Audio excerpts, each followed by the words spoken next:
ఇయాలనే ఎందుకు మాట్లాడుతున్నారు రేవంత్ రెడ్డి గారు ఇన్ని రోజుల తర్వాత అంటే మీకు అందరికీ తెలుసు. జూబ్లీహిల్స్ ఎలక్షన్స్ ఆయన మెడ మీద కత్తిలాగా వేలాడుతున్నాయి. పొరపాటున ఆ ఎలక్షన్స్లో ఏమైనా ఆయనకు వ్యతిరేకమైన రిజల్ట్ వస్తే నెంబర్ 2లో నెంబర్ 3లో నెంబర్ 4లో ఆయన కుర్చీ గుంజేస్తారనో లేదా ఢిల్లీ ఆయనను మారుస్తుందనో భయంతో ఏది పడితే అది మాట్లాడడం. సమాధానం చెప్పలేనప్పుడు కోడి దొంగ కోడి ఏం చేసిందట అంటే చెట్టు ఎక్కి కూసిందంట. అట్లున్నది రేవంత్ రెడ్డి గారి ముచ్చట. కింద కింద కూసేందుకు శాతనైతే లేదు కోడికి. దొంగ కోడి షెట్ ఎక్కి షెట్టు మీద ఎవరికి అందకుండా పైకేలు కూసిందంట. అట్లా జూబ్లీహిల్స్ ఎన్నికల సందర్భంగా అజారుద్దీన్ని ఎందుకు తీసుకున్నావు అంటే సమాధానం చెప్పలేక, పెద్దమ్మ గుడికి జాగెందుకు ఇవ్వమంటే చెప్పలేక, షేక్పేట్ లోపల 2500 గజాలు ఆర్మీకి సంబంధించిన స్థలాన్ని కబ్రస్థానికి ఎందుకు ఇచ్చినామంటే చెప్పలేక, కేవలం 1,00,000 కోట్లు ఉన్నోళ్ళను జమ కట్టుకొని ఎట్లయినా పోలరైజేషన్ తోటి మమ్మల్ని అంటారు బీజేపీ మత రాజకీయాలు చేస్తుందని. కాంగ్రెస్ అజారుద్దీన్కు మంత్రిత్వ శాఖ ఇచ్చి, కాంగ్రెస్ షేక్పేట్లో ఎర్రగడ్డలో కబ్రస్థాన్లకు స్థలం ఇచ్చి, ముస్లింల ఓట్ల కోసం వంగి వంగి దండాలు పెట్టుకుంటా జై పాలస్తీనా అన్నోళ్ళని వెనకాల తిప్పుకుంటూ ఎంఐఎం పార్టీని మూసినది యువతలకి తెచ్చేందుకు చేస్తున్నటువంటి కుట్రలో, కాంగ్రెస్ ఎంఐఎం ఆడుతున్నటువంటి నాటకంలో ఇంకా ఏదో భయంతో, ఇంకా ఏదో అనుమానంతో గురువింద గింజ తన నలిపారు కదా అన్నట్టు ముఖ్యమంత్రి గారు ఏది పడితే అది మాట్లాడిపోతూనే ఉన్నారు. మేమంతా బాధ్యత రాహిత్యంగా మాట్లాడడానికి సిద్ధంగా లేము. ఈ దేశాన్ని గత 12 సంవత్సరాలుగా పాలిస్తున్నటువంటి ఒక పార్టీగా, 20 రాష్ట్రాల్లో అధికారంలో ఉన్నటువంటి ఎన్డీఏ నాయకత్వంగా మేము ఏది మాట్లాడినా రెస్పాన్సిబుల్గానే మాట్లాడతాం. ముఖ్యమంత్రి గారికి నిజంగా ఆయన మాట్లాడిన మాటల మీద చిత్తశుద్ధి ఉంటే, నమ్మకం ఉంటే, ఆయన మాట్లాడింది కరెక్టే అనేటువంటి విశ్వాసం ఉంటే 11వ తారీఖు ఎన్నికలు ముగిసిన తర్వాత హైదరాబాద్ గన్ పార్క్ దగ్గర నుంచి మొదలుకుంటే జంతర్ మంతర్ దాకా యాడ చర్చకు వచ్చినా మీరు ఇచ్చినటువంటి జీవో నెంబర్ 104 దగ్గర నుంచి, ఎన్డీఎస్ఏ నివేదిక దగ్గర నుంచి, పీసీ ఘోష్ కమిషన్ నివేదిక దగ్గర నుంచి, రాష్ట్ర హైకోర్టు ఇచ్చినటువంటి స్టే ఉత్తర్వుల వరకు 4 రిట్ పిటిషన్స్, 1 కాదు 2 కాదు 4 writ petitions. Writ petition number 24835 ఇది తన్నీరు హరీష్ రావు గారిది. 24837 ఇది గౌరవనీయులు కేసీఆర్ గారిది. 26367 ఇది శైలేంద్ర కుమార్ కోసిది. 29352 ఇవన్నీ 25వ సంవత్సరంలో రాష్ట్ర సర్వోన్నత న్యాయస్థానంలో వేసినటువంటి రిట్ అప్పీల్స్. లాస్ట్ చెప్పిన 29352 స్మితా సబర్వాల్ గారు వేసినటువంటి అప్పీల్. వీటన్నింటిలో కూడా సిబిఐ కానీ రాష్ట్ర ప్రభుత్వం కానీ ఎట్లాంటి చర్యలు తీసుకోవద్దని రాష్ట్ర సర్వోన్నత న్యాయస్థానం స్పష్టంగా స్టే ఇచ్చింది. విఘ్నులైనటువంటి అడ్వకేట్లు చాలామంది కాంగ్రెస్ పార్టీలో కూడా ఉన్నారు. కాబట్టి రిట్ పిటిషన్లు తప్ప, హైకోర్టు స్టే ఇచ్చింది తప్ప ఒకసారి ఆలోచించారు. ఒకసారి హైకోర్టు స్టే ఇచ్చిన తర్వాత కేసు ముందుకు పోవడానికి అవకాశం ఉంటుంది అనేది మీరు చెప్పాలి. రాష్ట్రాన్ని పాలిస్తున్నవారు, బాగా చదువుకున్నవారు, పెద్ద క్యాబినెట్ ఉంది మీకు, విఘ్నులు ఉన్నారు పక్కన, అభిషేక్ సింగ్ మను లాంటి సీనియర్ న్యాయవాదులు ఉన్నారు మీకు రాజ్యసభ నుంచి.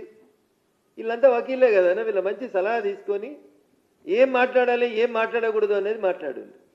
కాదు మేము రాజకీయాల కోసమే మాట్లాడతాం, మా నైజం తిట్టడమే మా నైజం అనుకుంటే దాన్ని మేము ఈ విఘ్నతకే వదిలేస్తాం.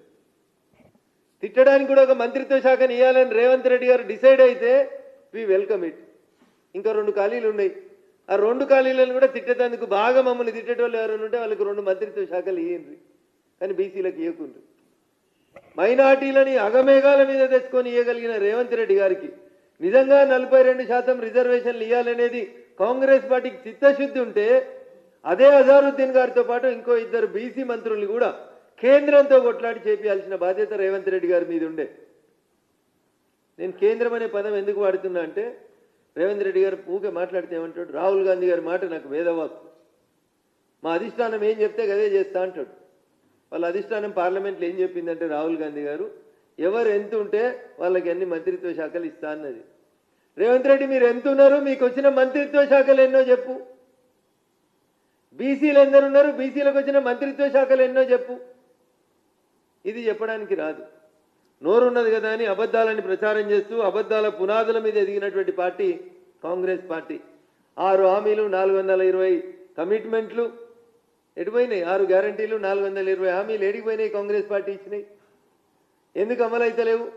మొన్ననే మనం మాట్లాడుకున్నాం. మొదటి పేజీ ప్రజాభవన్లో ప్రజా దర్బార్ పెట్టడం చేత కాలేదు మీకు, కానీ ఇంకా ఇవన్నీ ఎందుకన్నా ఉత్తగా మమ్మల్ని ఊకే బీజేపీ బీఆర్ఎస్ ఒకటని చెప్పి నోటికి వచ్చినట్టు మాట్లాడుతూ ఉన్నారు. ఒకసారి ఆలోచించాలి తెలంగాణ సమాజం. టీఆర్ఎస్ అధికారంలో ఉన్నప్పుడు ఇటు గెలిచిన కాంగ్రెస్ ఎమ్మెల్యేలంతా ఇటు దాటిండ్రు. ఉత్తుత్తగా దాటితే బాగలేదని హోల్సేల్గా పార్టీకి పార్టీనే శాసన మండలిలో ఉన్నటువంటి ఎమ్మెల్సీలు టోటల్ 2/3 వచ్చి గంపగుత్తగా టీఆర్ఎస్లో విలీనమవుతారు. శాసనసభ్యులు టీఆర్ఎస్లోకి వచ్చి టీఆర్ఎస్ ఎల్పీలో కాంగ్రెస్ ఎల్పీ విలీనమవుతుంది. ఇది 2014 నుంచి 2023 మధ్యలో జరిగింది. 2024 జనవరి నుంచి ఇక ఇటుకెళ్ళి టీఆర్ఎస్కి గెలిచిన వాళ్ళు వచ్చి కాంగ్రెస్లో కలుస్తుంది. కాబట్టి మీరు ఎన్ని చెప్పినా రేవంత్ రెడ్డి గారు, మీది టీఆర్ఎస్ది వీణ వాణిల బంధం తప్ప ఇంకొకటి కాదు. ఒక నాణానికి బొమ్మ ఒకరైతే బొరుసు ఇంకొకటి తప్ప ఇంకొకటి కాదు. ఉత్తగా తన పని తను చేసుకుపోయేటువంటి కిషన్ రెడ్డి గారికి నీ లెక్క నోరు లేదని, నీ లెక్క బూతులు మాట్లాడరావని, మంచికి మారుపేరుగా నిలబడతాడని, ఆయన మీద రోజంతా బురద తల్లిపోతుండడం అనేది ముఖ్యమంత్రి స్థాయిలో ఉన్నటువంటి మీకు తగదని రేవంత్ రెడ్డి గారికి ఈ సందర్భంగా చాలా స్పష్టంగా తెలియజేస్తూ, బట్టగాల్చి మీదేసి ఇంటికి పోయి కడుక్కోర్రి ఉత్తుకోర్రి అనేటువంటి కార్యక్రమం మంచిది కాదు. మీరు ఒక 2 మంత్రిత్వ శాఖలు మమ్మల్ని తిట్టేందుకు పెట్టుండ్రి. అప్పుడు మేము కూడా 2 స్పోక్స్ పర్సన్స్ని కేవలం మిమ్మల్ని కౌంటర్ ఇచ్చేందుకే తయారు చేసుకుంటామని చెప్పి ఈ సందర్భంగా తెలియజేస్తూ, ఇప్పుడు ఏమంటున్నారు ముఖ్యమంత్రి గారు, ఎన్నికల ఫలితాలు వచ్చినాక జూబ్లీ హిల్స్ అభివృద్ధి కోసం 4000 ఇందిరమ్మ ఇల్లు ఇస్తాడట. అన్న 23 నెలకోలే ఎవరు ఆపిరన్నా? మేము ఆపినామా? ఎందుకు ఇవ్వలేదన్న 23 నెలకోలే? చచ్చిపోయిన మాగంటి గోపీనాథ్ గారు ఆపిర్రా? కేటీఆర్ ఆపిండా? ఎవరు ఆపినరు? ఎందుకు 4000 ఇందిరమ్మ ఇల్లు ఇచ్చేందుకు మిగతా అన్ని జిల్లాలలో ఇచ్చిర్రు కదా, ప్రతి అసెంబ్లీకి 3000 ఇందిరమ్మ ఇల్లు ఇచ్చిర్రు కదా. మరి జూబ్లీ హిల్స్ నియోజకవర్గానికి 4000 ఇల్లు ఇచ్చేందుకు ఎన్నికల ఫలితాలు వచ్చినాక ఇచ్చుడేంది? అంటే ఇదేంటంటే మోసేకి బెల్లం పెడితే వెనకాల ఉన్నాడు చూస్తాడు, ఎలక్షన్లు అయిపోయినాక ఇందిరమ్మ ఇల్లు వస్తుందేమో, ఎలక్షన్లు అయినాక ఇందిరమ్మ ఇల్లు వస్తుందేమో అనేటువంటి పంచాయతీ తప్ప ఇంకొకటి కాదు. అందుకని గెలుస్తాం ఓడుతాం రాజకీయాల్లో, ప్రజలు ఆశీర్వదిస్తే ఎన్నికలైనా ఉప ఎన్నికలైనా గెలుస్తాం. భారతీయ జనతా పార్టీ గెలిచిన ఉప ఎన్నికలు ఈ రాష్ట్రంలో ఎవరు గెలవలేదు. టీఆర్ఎస్ అధికారంలోకి వచ్చినాక ఖమ్మం జిల్లా దగ్గర నుంచి మొదలుకుంటే, నల్లగొండ జిల్లా నుంచి మొదలుకుంటే, మా మెదక్ జిల్లా నారాయణఖేడ్ దాకా ఉప ఎన్నిక జరిగినా మీ కాంగ్రెస్ సిట్టింగ్ స్థానాలను అన్నింటినీ కోల్పోయింది. కానీ భారతీయ జనతా పార్టీ ఎన్ఎం శ్రీనివాస్ గారి దగ్గర నుంచి మొదలుకుంటే, ఎండల లక్ష్మీనారాయణ గారి దగ్గరికి, రఘునందన్ రావు దాకా, ఈటల రాజేందర్ దాకా పోటీ చేసినా ఉప ఎన్నికలలో గెలిచినటువంటి చరిత్ర భారతీయ జనతా పార్టీ. కాబట్టి భయం పట్టుకొని ఏది పడితే అది మమ్మల్ని తిట్టడం సమంజసం కాదు. ఓట్ల కోసం స్థాయి దిగజార్చుకోవద్దు ముఖ్యమంత్రి గారు. ముఖ్యమంత్రి అనేటువంటి పదానికి ఉండేటువంటి హోదాను, గౌరవాన్ని, స్థాయిని గుర్తుంచుకొని మాట్లాడు తప్ప 4 ఓట్ల కోసం చిల్లర మాటలు మాట్లాడి ఆ పదవి స్థాయిని, మీ స్థాయిని తగ్గించుకోవద్దని ఈ సందర్భంగా ముఖ్యమంత్రి గారికి హితవు పలుకుతూ, 12వ తారీఖు చాయిస్ ఈజ్ యువర్స్, వేదిక కూడా మీదే. ఒకరిని రమ్మంటే ఒకరమే వస్తాం, ఇద్దరిని రమ్మంటే ఇద్దరమే వస్తాం. కాళేశ్వరం పంచాయతీ, పీసీ ఘోష్ కమిషన్ నివేదిక, మీరు ఏ దాని మీద చర్చించేందుకైనా కిషన్ రెడ్డి గారి తరఫున పార్టీ నుంచి ఎవరిని రమ్మన్నా వస్తాం. లేదు మా స్థాయి పెద్దది అనుకుంటే గౌరవనీయులు కిషన్ రెడ్డి గారిని తీసుకొని రమ్మన్నా వచ్చి చర్చించడానికి మేము సిద్ధంగా ఉన్నామని ఈ సందర్భంగా తెలియజేస్తాం.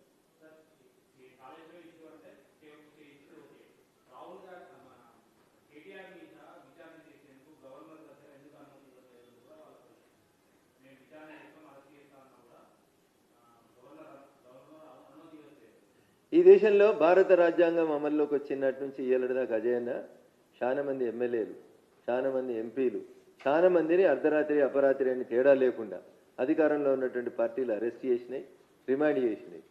ఆడలేక మధ్యలో ఓడిందని మీకు అరెస్ట్ చేసుడు ఇష్టం లేక దానికో కుంటి సాకు ఎత్తుక్కొని ఎవరో చెప్పిర్రని గవర్నర్ అనుమతి అడిగినాం. ఎందుకన్నా ఎమ్మెల్యేని అరెస్ట్ చేస్తే గవర్నర్ అనుమతి కావాలా? ఏడున్నదన్నా ఎమ్మెల్యేని అరెస్ట్ చేస్తే గవర్నర్ అనుమతి కావాలని? మరి అట్లంటే రాజాసింగ్ గారిని రిమాండ్ చేసినప్పుడు ఇదే కాంగ్రెస్ ప్రభుత్వమో అదే టీఆర్ఎస్ ప్రభుత్వమో గవర్నర్ అనుమతి తీసుకుందా అన్న? ఈ రాష్ట్రంలో ఈ దేశంలో ఏ ఎమ్మెల్యే అరెస్ట్ కాలేదన్న? వాళ్ళందరి అనుమతులకి గవర్నర్లు అనుమతులు ఇచ్చిర్రా అన్న? వాళ్ళందరూ అరెస్ట్లకి మేము ఏదైనా కార్యక్రమాన్ని పోతుంటాం, అర్ధరాత్రి అపరాధాన్ని మమ్మల్ని ఎత్తుకపోతలేరా అన్న? పోలీసులు అరెస్ట్ చేస్తలేరా? చట్టంలో ఎక్కడైనా ఒక లొసుగు కనబడితే ఆ లొసుగును అడ్డం పెట్టుకొని కేసీఆర్ని, కేటీఆర్ని అరెస్ట్ చేయకుండా ఆపుతుందే నువ్వు వచ్చి ఎందుకు అనుమతి ఇస్తలేరు? అనుమతి ఎందుకన్నా? అనుమతి పంచాయతీ ఎందుకు వచ్చింది? నీ దగ్గర ఆధారాలు ఉన్నాయి కదా, నువ్వు రిమాండ్ చేయి, కోర్టు తేలుస్తుంది. ఈ దేశంలో ఎవ్వరు ఎమ్మెల్యే అరెస్ట్ కాలేదా? మీకు తెలిసి మీడియా మిత్రులే కదా మీరంతా. ఈ దేశంలో ఏ ఎమ్మెల్యే అరెస్ట్ కాలేదా? ఏ ఎంపీ అరెస్ట్ కాలేదా?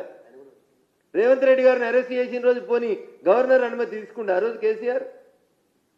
ఇలా కేటీఆర్ని అరెస్ట్ చేయమంటే గవర్నర్ అనుమతి ఇస్తలేడు. బీజేపీ వాళ్ళు అంతే పడుతున్నారు. మధ్యలో మాకేం పంచాయతీ అన్నా?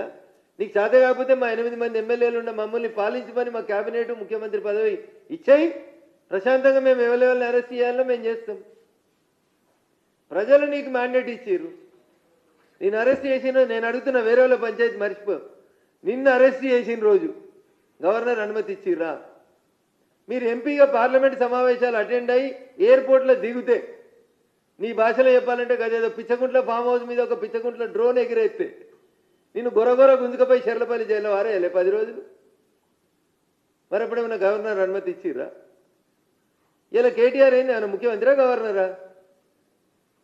నువ్వు కొడంగల్ ఎమ్మెల్యే ఎట్లనో ఆయన సిరిసిల్ల ఎమ్మెల్యే అంతే కదా. ఒక ఎమ్మెల్యేని అరెస్ట్ చేసినందుకు గింత భయం ఎందుకన్నా రాష్ట్ర ప్రభుత్వానికి? నేను ఎప్పుడో 1952 అరెస్టుల గురించి చెప్తలేనన్నా. 2015లో తెలంగాణ వచ్చినాక నిన్నే గుంజుకపోయారు కదా 2 సార్లు గొర్ర. ఆ రోజు గవర్నర్ అనుమతి తీసుకున్నారా అని ఎవరన్నా అడిగినరా?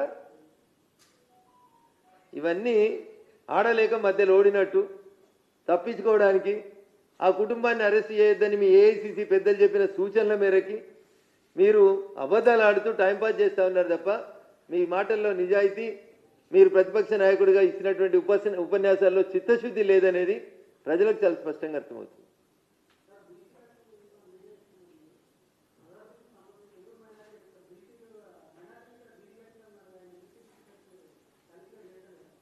భారత రాజ్యాంగం డాక్టర్ బిఆర్ అంబేద్కర్ గారు రాసినటువంటి రాజ్యాంగం ఈ దేశం లోపల మతపరమైనటువంటి రిజర్వేషన్లకి అవకాశం లేదని చాలా స్పష్టంగా కాన్స్టిట్యూంట్ లెజిస్లేటివ్ అసెంబ్లీ సందర్భంగా భారత రాజ్యాంగాన్ని ఆమోదించేటప్పుడు పార్లమెంట్లో జరిగిన చర్చల్లో నాటి రాజ్యాంగ నిర్మాత, మనమందరం రాజ్యాంగ నిర్మాతగా గౌరవించేటువంటి పెద్దలు గౌరవనీయులు డాక్టర్ బిఆర్ అంబేద్కర్ గారు షెడ్యూల్ కాస్ట్, షెడ్యూల్ ట్రైబ్లకి మాత్రమే రిజర్వేషన్స్ ఇవ్వమన్నారు. కానీ మతపరమైనటువంటి రిజర్వేషన్స్ భారత రాజ్యాంగంలో ఎక్కడ కూడా రాయబడలేవు, ఇవ్వమని చెప్పబడలేవు.